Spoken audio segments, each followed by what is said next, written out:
はい、じゃあこれから質問していきますね。震災が起こった後どうしましたか？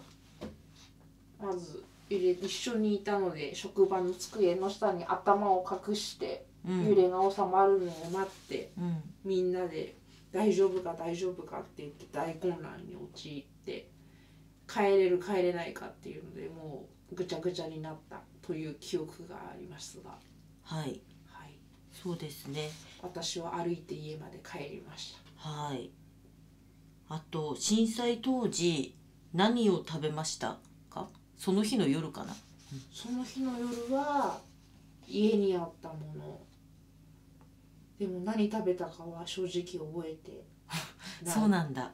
多分果物か何かすぐ食べれるお菓子か何かを食べたと思います。なるほど。暗闇の中でですね。暗闇の中で冷蔵庫が倒れているところから食物をほっくり返して食べたほっくり返して何弁だ何弁だよみたいな。なるほど。どこかに何かって探して、家を真っ暗ですもんね。真っ暗で、で携帯で闇を照らして、食べ物を探した。そうですよね。ということですね。で今話しちゃったかもしれないんですけど、大変だったことっていうのはあります？他に。とにかくライフラインがない、電気がつかない、お風呂に入れない、何にもできない、電車も動かないっていうライフラインがないことが一番つらかったから、ラジオで、何かをつかむっていうことができたからな。それがないと多分死んでましたね。そうですよね。なるほど。じゃあ次の質問いきますね。震災前と変わったことはありますか？震災前と変わったこと、その場にいたことでその人がどういう思いをしたかっていうのを考えるようにはなったかなとは思いますね。ほうほう、素晴らしい。ただ、あったことが今までテレビの中でしか分かんなかったことが、自分の身に起きたということを改めて実感をしたということで、他人がこんな大変な思いしてるんだなっていうことが分かるようになったっていうのは変わった一番大きいことだと思っています。なるほど。他にもありますか？他には変わったこと。ものの考え方ちょっと変わったかな。例えば困ってる人がいたら手を差し伸べてあげようと思えるよう、素直に思えるようになったところですかね。昔はそうではなかったので。そうなの？そんな昔のことは知らないから意外ですね。そうなんだ。びっくりした。じゃあ次の質問ね。忘れたくないことはありますか？忘れたくないことですね。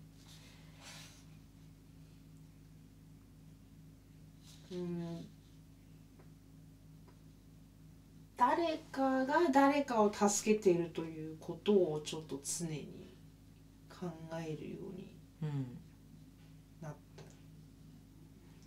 た。ちょっとくだらないのですが、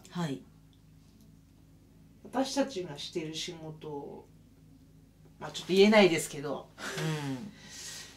タオルを巻いてたことがあったのよ。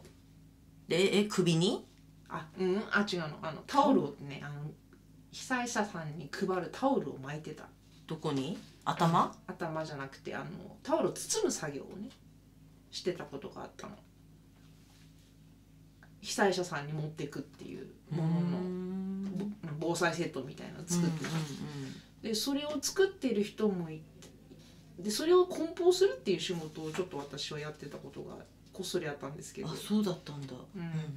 でそれをやってる時に、そのタオルを作っている人間がいるよっていうことと、その包む紙を作っている人もいるよっていうことと、それをこれから運ぶ人がいるよっていうことで、誰かが誰かの役に立ってるんだなっていうことをちゃんと忘れてはいけないなっていうふうにちょっと思ってる。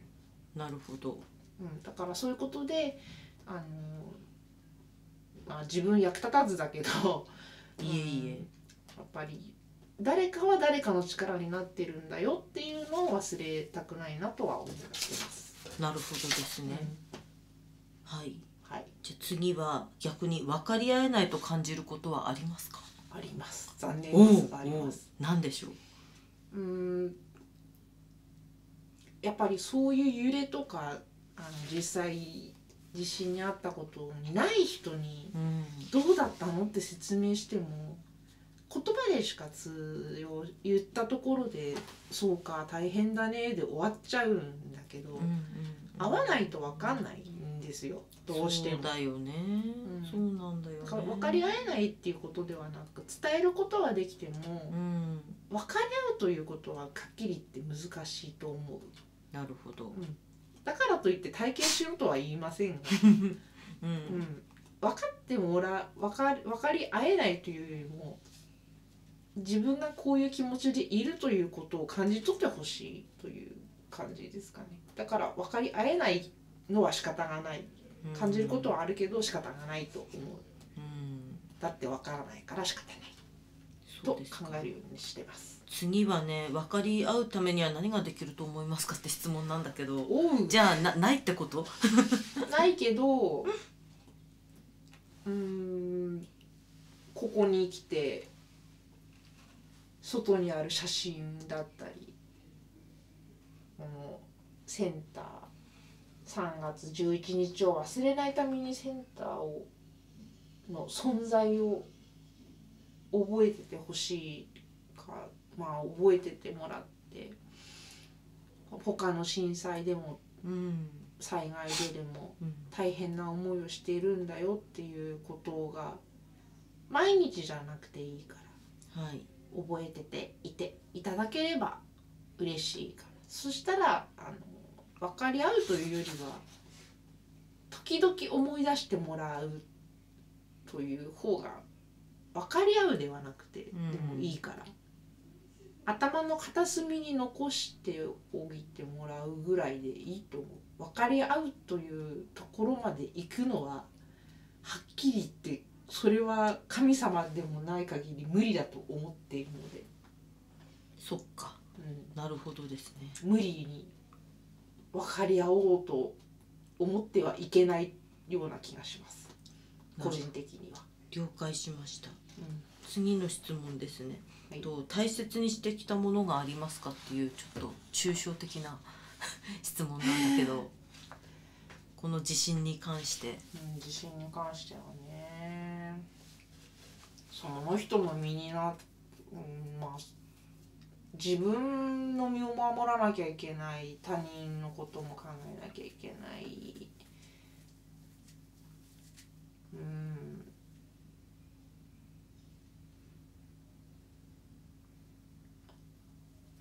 特別に家族が大事になったかな。なるほど、生きててくれてありがとうっていう確かにそうだよね、改めてね、改めてそうだよね。震災じゃなくたって本当はそういうのを考えなきゃいけない。そうなんだけどね、やっぱり強く感じたわねっていうね、強く感じたわねっていうのと、毎年姉から生きててくれてありがとうっていうメッセージが届きます。3月11日に？そうなの。じゃあ一昨日も、一昨日も今日も生きててくれてありがとうびっくりなんでそれは8年経っても来ます。そっか、素晴らしいですね、だからその日は生き延びた日であるという記念日に、うちの姉からしたらなってるみたいですね。なるほどね、だからそういう意味では、ある意味悪い意味でじゃなくて生きててくれてありがとう記念日でっていう風に考える。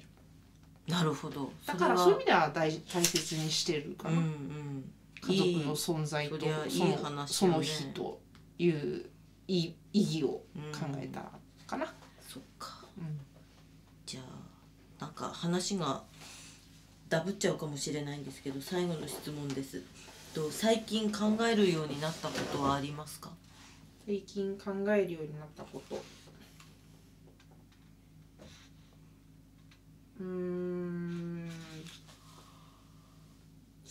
そうね、ちょっと抽象的すぎるけど、次に起きた時に今の経験が活かせれるようにするにはどうしたらいいかなっていうのはちょっとあるかな。もしくはこういうことが起きた時にアドバイスがしてあげられる立場になれたらとか、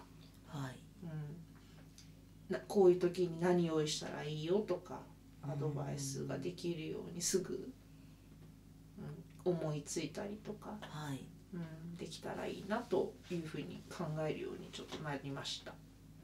なるほどですね。他に何か語りたいことがあれば。11分。まだまだ。まだまだ。そうね。人は一人では生きていけないのですよと。改めて。全くその通りよね。でもそうじゃない人が多い。でも自信あって誰かが助けてくれたこと多いし、誰かがいなかったら助からなかったわけだし。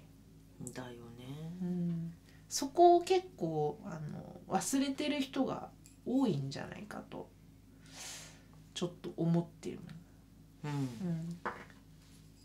まあ性格上ここというのはあれだけどかっこつけてるわけじゃないんだけど意外とこういいからほっといてみたいな風になっちゃったら本当はいけないんだけど、助けてって言えないことが多いから助けてほしい時には助けてって言おうよってちょっと言いたい。互いにね。互い、だからそれは地震の時でも困ったことがあった時にお互い思いやれるような人間関係が築けられないだろうかっていう。まあ個人主義もいいんだけど、